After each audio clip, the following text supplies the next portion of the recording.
Fala, minha galerinha do sétimo ano, tudo bem com vocês? Espero que todos estejam bem, né? Preparado aí para mais uma aula? Vocês podem estar aí estranhando, né, o nosso espaço geográfico com umas bonecas ali atrás, né? Porque nesse exato momento eu estou gravando essa aula, ministrando essa aula aí dentro do quarto das minhas filhas, né? E como vocês já sabem, eu tive mais uma filha, nasceu mais uma filha. E a palavra nascimento, ela se encaixa na nossa matéria de hoje, porque nós vamos falar de uma região que nada mais é do que a região Nordeste, ou seja, a gente vai lá na página 132 e vamos falar da região Nordeste, aonde nasce o território brasileiro. É só a gente lembrar que tudo começa onde? Tudo começa na região Nordeste. Os portugueses, Pedro Álvares Cabral, chegam nessa região a partir de 22 de abril de 1500 e com o passar do tempo, o que nós teremos? A formação territorial do Brasil.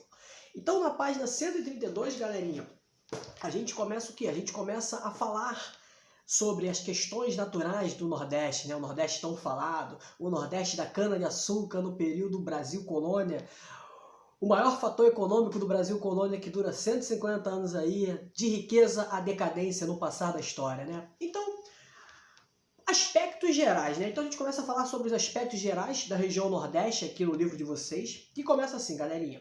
A região Nordeste é formada por 9 estados e ocupa uma área correspondente a 18,25% do território brasileiro.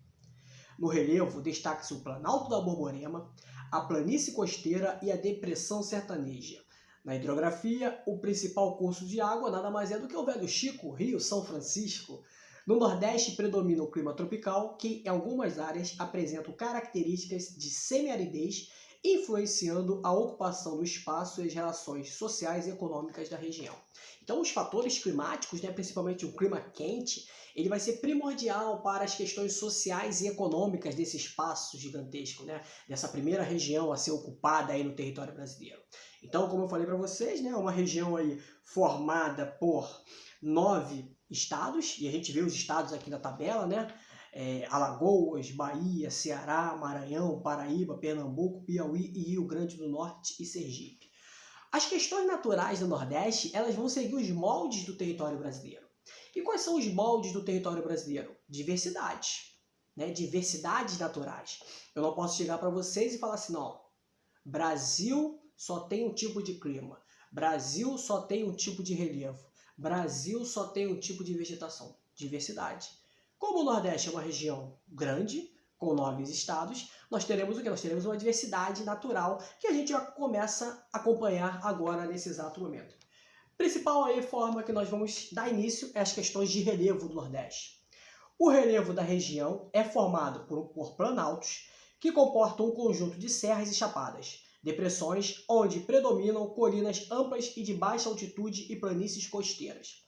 No Planalto da Borborema e nas Chapadas Diamantina e do Araripe se encontram os pontos mais elevados do Nordeste que ultrapassam os 1000 metros de altitude. Interpondo-se a essas porções mais elevadas, existem as áreas de depressão sertaneja do São Francisco, cujas altitudes são inferiores a 500 metros.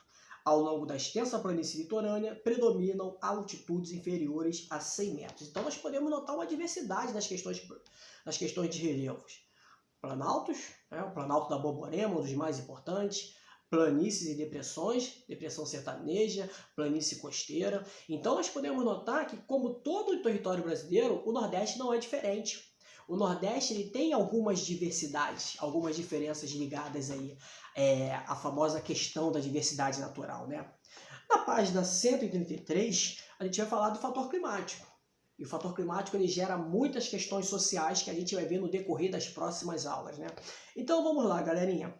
No Nordeste, predomina o clima tropical típico, em que a estação seca ocorre entre os meses de maio e setembro, durante o inverno. Porém, esse tipo de clima apresenta variações, duas das quais estão presentes no espaço nordestino, tropical litorâneo e tropical semiárido. Na costa leste do Nordeste, área de clima tropical litorâneo, a estação chuvosa ocorre no inverno, não no verão, como ocorre no clima tropical típico. Quanto ao tropical semiárido, a principal diferença está na quantidade de chuva, que é escassa e irregular. Chove pouco e de forma concentrada em curtos períodos. ao longo do ano. A estação seca no semiárido dura 6 a 7 meses, podendo se prolongar por longos períodos. Olha só a questão da diversidade climática no Nordeste. E nós podemos notar que é uma diversidade climática o quê? Somente aí com fatores de clima quente. Lá é o sol dando moca. Né? O sol dando moca em algumas regiões e de repente joga uma chuvinha, ou em outras regiões o sol dando moca e sem chuva. Então nesse mapinha aqui, por exemplo, eu vou mostrar para vocês aqui, ó. Olha esse mapinha aqui interessante. E olha as diversidades climáticas que vocês podem acompanhar nesse mapa aqui. Então, esse mapa nos mostra, né, algumas características climáticas do Nordeste. Então, por exemplo, o vermelho, lá em cima, lá já na divisa com a região norte, com a floresta amazônica, é um clima equatorial úmido, ou seja, quente e muita chuva, né? Nós temos o tropical, na sua maior parte aqui, ó, ocupando mais o interior. O tropical litorâneo, o nome já diz litoral, então quente e úmido. E o tropical semiárido, aí a gente fala do quê? A gente fala do sertão nordestino, né? Quando a gente fala do sertão nordestino, a gente fala de um clima o quê? De um clima tropical semiárido nessa região. Clima tropical semiárido. Vamos identificar um dos fatores desse clima aí, que é um clima com altas temperaturas. Dois fatores são apontados como principais responsáveis pelo pequeno volume de chuvas no interior da região do Nordeste. O principal fator é a circulação atmosférica, que na região é influenciada pelos deslocamentos da zona de convergência intertropical. A ZCIT é uma faixa para onde convergem as massas de ar tropicais do hemisfério norte e do hemisfério sul, que ora está situada mais ao norte do Equador, ora mais ao sul, influenciando a distribuição e a quantidade de precipitação na região Nordeste.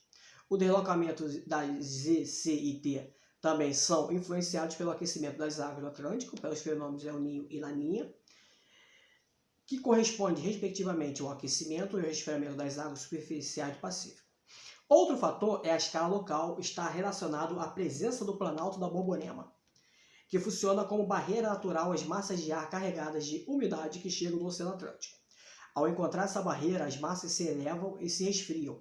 Isso provoca sua condensação e favorece a ocorrência de chuvas denominadas orográficas. Então, nós temos dois fatores importantíssimos, né? O relevo ali protegendo. Então, por exemplo, a chuva não consegue, a massa de ar com chuva não consegue ultrapassar esse relevo. Ele bate no planalto da Borborema ali e precipita as chuvas orográficas ou as chuvas de relevo.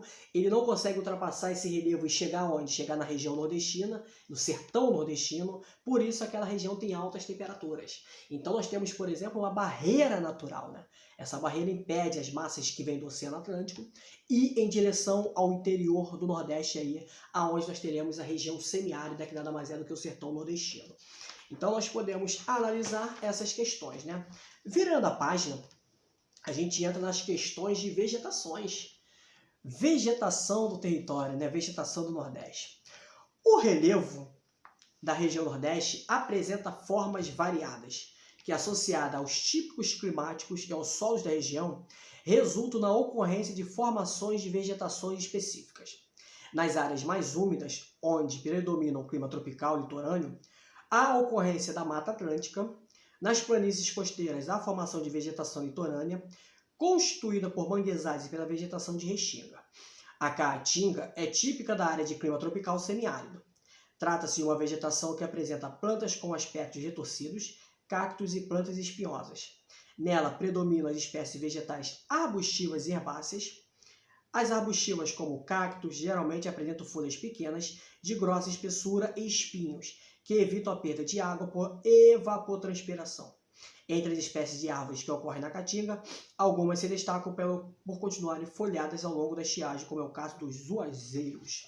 Então nós podemos notar uma diversidade gigantesca na questão de vegetações, né? De vegetações dessa região. Por exemplo, nós temos resquício da floresta amazônica invadindo o Nordeste, Mata Atlântica no litoral, né, muito devastada pelo crescimento urbano, pela agropecuária. Nós temos o Cerrado, outro bioma sendo muito atacado nos dias atuais. A Caatinga, a mesma coisa. E as vegetações litorâneas, como os mangues. Então nós temos o quê? Diversidades também nessa questão de um Nordeste brasileiro, né? Então a vegetação aí tem uma diversidade gigantesca, né?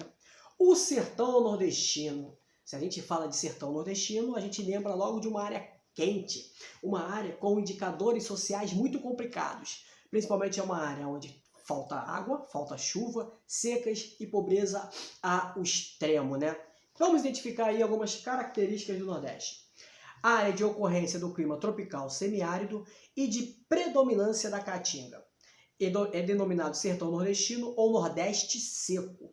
Essa área é caracterizada por baixos volumes pluviométricos e altas temperaturas associados a elevados índices de evaporação. Observe que a caatinga também ocorre no norte do estado de Minas Gerais, razão pela qual alguns municípios mineiros integram a área de atuação dos projetos governamentais para o desenvolvimento do Nordeste seco, que buscam atenuar os efeitos negativos das longas estiagens para a população. Então é uma região com uma característica de falta de água. Ou seja, o Planalto da Borborema não deixa aquela situação que eu falei para vocês, né? As massas, as nuvens com chuvas ultrapassar. Então nós teremos o quê? Nós teremos aí uma região muito quente, né? E tendo uma região muito quente, a gente fala logo que o Nordeste, o Nordeste aí é caracterizada por uma região sem água. Pelo contrário, temos água no Nordeste, mas não é uma água distribuída de uma forma igualitária. É uma água distribuída de uma forma totalmente desigual, né? Hidrografia. A escassez de chuvas no interior do Nordeste tem consequências na hidrografia da região. Durante o período de estiagem, a água dos rios torna-se escassa e passa a alimentar os lençóis subterrâneos, desaparecendo na superfície. A população local, então, obtém água por meio de poços cavados, leitos dos rios secos ou através de cisternas, como retratada na foto. No Nordeste predomina rios intermitentes, ou seja, o Nordeste é a única região do território brasileiro que em determinados espaços geográficos nordestinos nós vamos ter os rios intermitentes. O que são rios intermitentes? Rios que vão deixar de existir, rios que vão secar, principalmente no período que? No período das secas. Então, o Nordeste é a única região aí do território brasileiro com essas características. Mas o Nordeste tem uma bacia hidrográfica muito importante. Essa bacia hidrográfica do famoso Velho Chico, né? Detalhe, galera, o Velho Chico, ele não nasce no Nordeste, ele nasce em Minas Gerais, aqui na região sudeste, na Serra da Canastra, e vai em direção ao sertão nordestino para tentar melhorar a situação daquela região, né?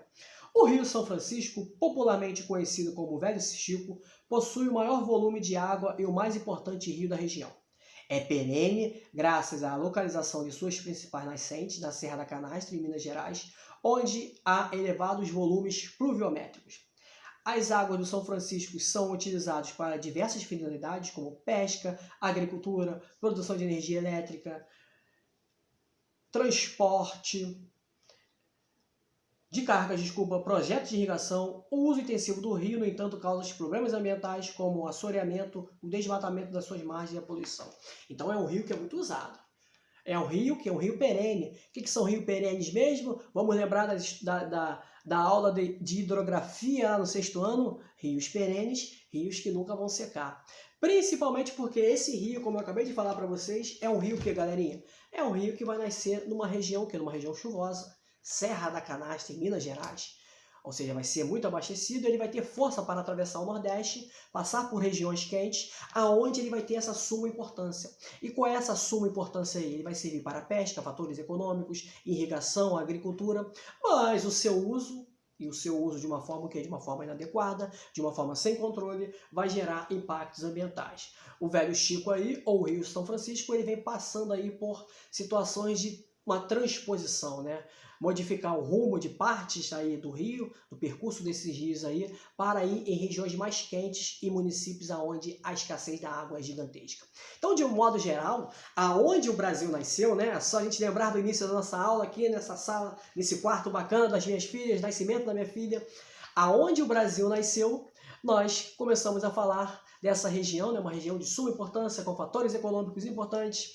E nós falamos aí das questões naturais da região Nordeste, aonde tudo começa e chega a esse Brasilzão que nós temos aí no século XXI. Galerinha, eu espero que vocês tenham gostado dessa aula. Espero vocês na quarta-feira aí no nosso plantão de dúvidas. Tamo junto, um beijão do tio Cris e até a próxima.